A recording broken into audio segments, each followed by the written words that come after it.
The day my husband walked away, I thought my life was over. I had no idea my greatest battle was just beginning.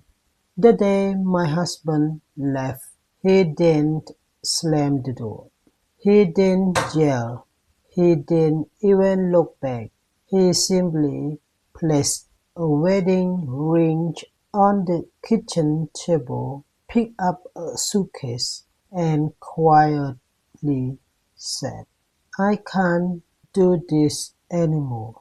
Our 3 years old daughter was sitting on the floor, happily coloring pictures of our family. She looked up at him with innocent eyes. "Daddy, where are you going?" He paused for only a second.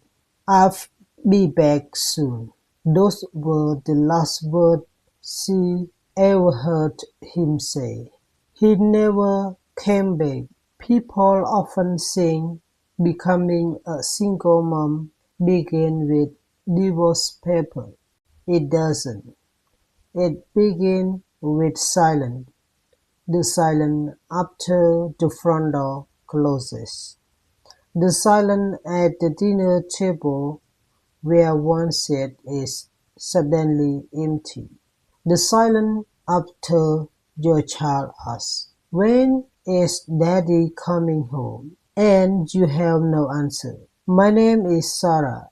At 29 years old, I suddenly became everything: mom, father, provider, cook, teacher, nurse, taxi driver, homework helpers, comforters, protector. There no one else, only me.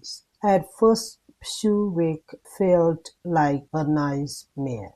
Bill continues arriving. Rent was due, electricity, water, grocery, daycare, medical insurance.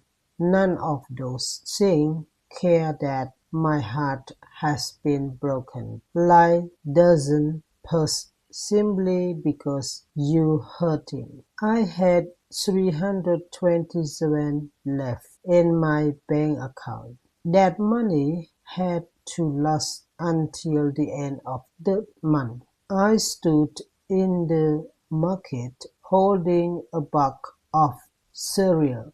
My daughters love the colorful one. It cost $4.50. The plain store-brand cereal cost $1.60. I stood there for nearly 5 minutes. Finally, I put the colorful box back. As we walked away, my daughter smiled. "I like this one too, Mom." She had no idea I couldn't afford for her favorite cereal. Children rarely understand money, but somehow they understand love. Every morning started before sunrise. At 5 a.m., my alarm rang. I prepared breakfast, packed lunch, ironed school clothes, got my daughter's dressed, dropped her at daycare, rushed to work, worked 8 hours, picked her up, cooked dinners, helped her bath, read bedtime stories, clean the apartment, prepare everything for the next day. Then I cried, not because I hated being a mother, but because I was exhausted. There were nights I fell asleep, sitting on the sofa before I even reached my bed. One afternoon, my daughters came home from preschool carrying a handmade card. It said, "Draw your family." Every child had drawn a mother's and a father's. My daughters had drawn only one adult, me. The teacher gently asked, "Where's your daddy's?" My daughters answer with a smile. "My mommy is enough." The teacher smiled, but I cried all the way home. Being a single mom meant making impossible choices. Do you pay the electricity bill or buy new shoes because your children has outgrown to the old one? Do you work overtime or attend the school play your child has been excited about for weeks? Every decision feels like choosing between two wrong answers. The hardest part wasn't being tired. It wasn't being poor. It wasn't doing everything alone. The hardest part was pretending to be strong every single day. Whenever my daughters cried, I comforted her. Whenever she became scared, I protected her. Whenever she laughed, I laughed with her. She never saw me crying after she fell asleep. She never saw me counting coins on the kitchen table. She never heard the late-night phone call to creditors ask for more time. I wanted her childhood to feel safe, even when my world felt like it was falling apart. One winter evening, our heating stopped working.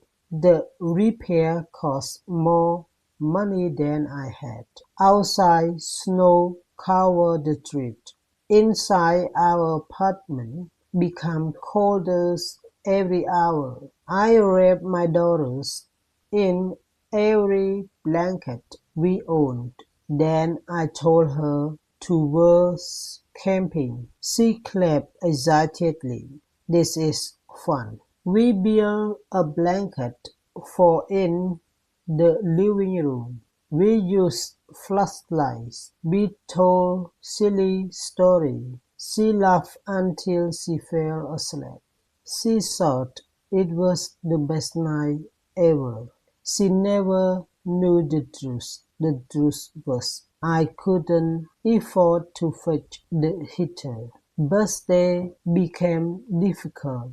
I couldn't throw expensive parties. One year, I baked a cake from scratch. It leaned to one side. The icing melted. It looked terrible.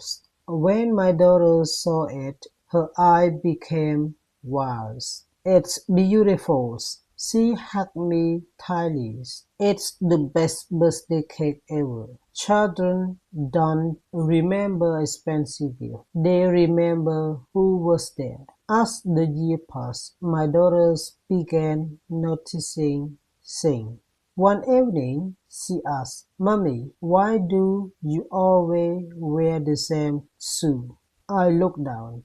They were old. The soles were worn thin. I smiled. "They're comfortable." The truth was, every time I had enough money to buy new shoes, she needed school supplies, or medicine, or clothes.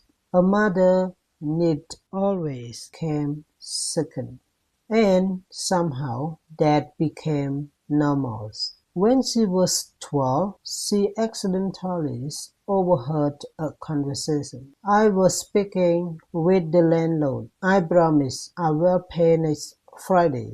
She listened quietly from the hallways. That evening, she walked into the kitchen. Without saying a word, she placed a small jar on the table. Inside were coins, her pocket moneys. "I've been saying this for you." My heart broke. "No, sweetheart, it's your moneys." She shook her head with a team. I hugged her tighter than I ever had before. In that moment, I realized she had been watching me all along. She had seen every sacrifice, even the one I thought I've hidden. Years flew by.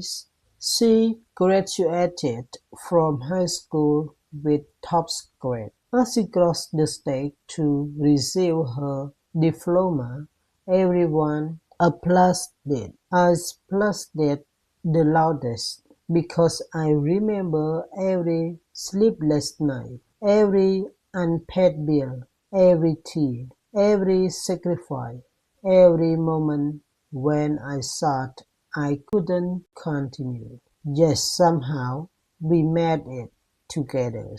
A few months later, she received a full university scholarship. The acceptance letters arrived in the mail. She read it twice before screaming with joy. Then she hugged me. We did it, not I did it. We, because she knew this victory belonged to both of us. On the day she moved into her university dormitory, I helped carry her boxes upstairs. Her room was small but bright. As I prepared to leave, she stopped me. Wait, she handed me with a wrapped package. Inside was a new pair of shoes, exactly like the one I had admired years earlier but never bought. Attached was a note. You spent years making sure I always had what I needed. Now it's my turn. Thank you for choosing me every single day. Love, your daughters. I couldn't hold back my tears, not because of the shoe, but because she had noticed. She had remembered everything. People often ask me, how did you manage to raise such an amazing daughters by yourself? I always smile. I didn't raise her by myself. She helped raise me too. She taught me to courage when I feel weak, hope when I feel hopeless, strength when I wanted to give up. Today, my daughter is a successful doctor. She often tells people, my mother is my hero. Whenever I heard those words, I shake my head. I don't feel like a hero. I was simply a mother trying to give her child a better life. A single mom doesn't wake up believing she's strong. She becomes strong because someone small is depend on her. The road is lonely. The sacrifices are endless. The nights are long. The worries never truly appear. But every hug, every smile, every achievement, and every whispers, I love you, Mom, make every struggle worthwhile. Because being a single mom isn't about having an easy life. It's about choosing your child over and over again, even when life's giving you every reason to give up. And in the end, the greatest reward isn't money, recognition, or praise. It's hearing your grown child say, everything I am today is because you never stopped believing in me.